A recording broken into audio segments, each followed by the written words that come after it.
I can't believe that after 12 years in the Navy and 23 in the Army, I feel anything but confident in my ability to rock this simple mission.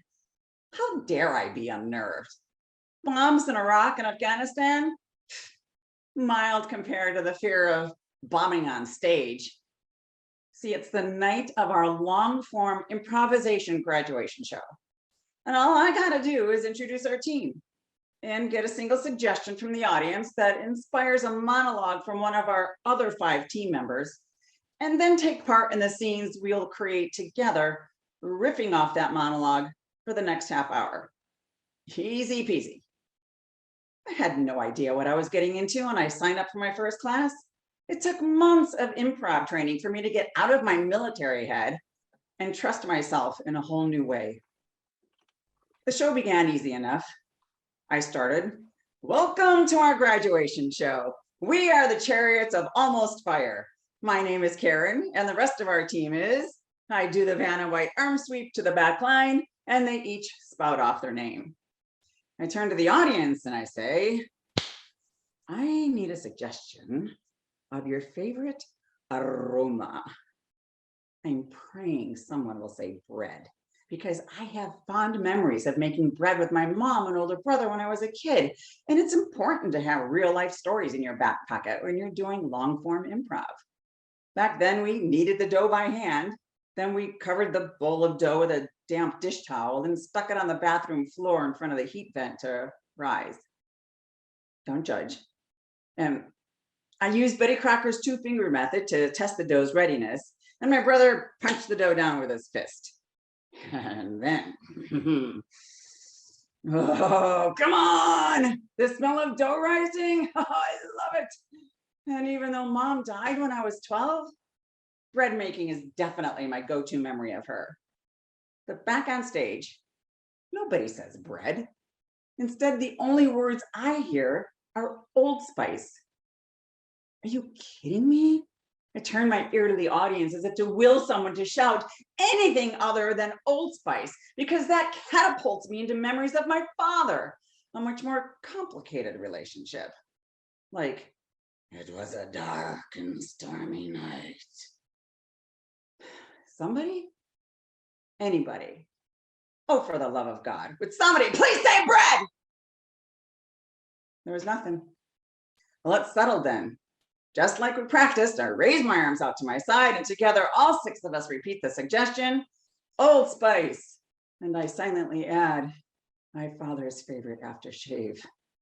Now, improv monologues are rarely about the literal suggestion. Instead, we go from A to B to C. For me, it flashed like this. Old Spice makes me think of pirates, har, har, and pirates make me think of swashbucklers, and swashbucklers make me think of my father when he played Sir Lancelot in Camelot, and all of the other leading roles he played in these mini musical productions at our neighborhood parish of Seven Holy Founders. Dad, a proud blue-collar worker and a talented, good-looking tenor, and by golly, he knew it. So it was with a little tongue-in-cheek when, as Sir Lancelot, he sang, "That mortal who these marvels can do, c'est moi, 'tis I." And that reminded me of how musical our entire family is. My brother plays piano, I play guitar, I danced, tap, acrobat, ballet, we all sing. My father is that guy who got hired to sing at weddings and sing the national anthem at opening ceremonies. I grew up watching Oklahoma, The Sound of Music, and West Side Story. When Mom died, part of me died with her.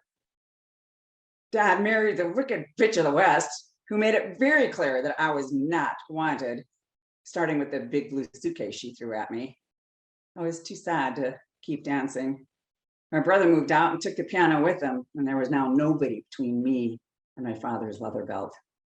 Not allowed to express my grief, I found refuge in Simon and Garfunkel's song, "I am a rock, I am an island, and I wore the cloak of a rock feels no pain, and an island never cries." Life after bread was scary, lonely, and unpredictable. Kind of like blindly pulling from a box of MREs. Those meals ready to eat we get when there's no chow hall. You never know what you're gonna get, and nobody wants to swap with you unless your MRE's got Skittles. Who knew Old Spice was such a loaded suggestion? So here I am on the back line with my teammates, waiting for one of them to step up to do an Old Spice inspired monologue. And after my Old Spice flashback, I'm just glad it's not going to be me. I looked to my right. I looked to my left.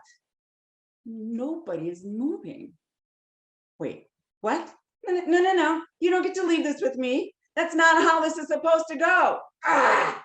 We've got about 2 beats before the silence gets awkward. And so I step up and I begin my A to B to C, just like I shared with you. Old Spice makes me think of pirates, to swashbucklers to my father, but he played Sir Lancelot and the rest of that story, minus the singing. And as I stood center stage, anguishing over being catapulted into telling this painful Old Spice story instead of the warm and fuzzy bread memory, I realized that telling it set me free.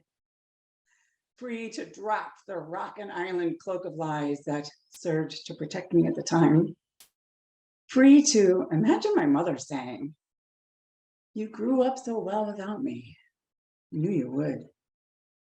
Free to trust myself enough to say, "I got this. I got this." Because in improv, I'm free to be me. C'est moi.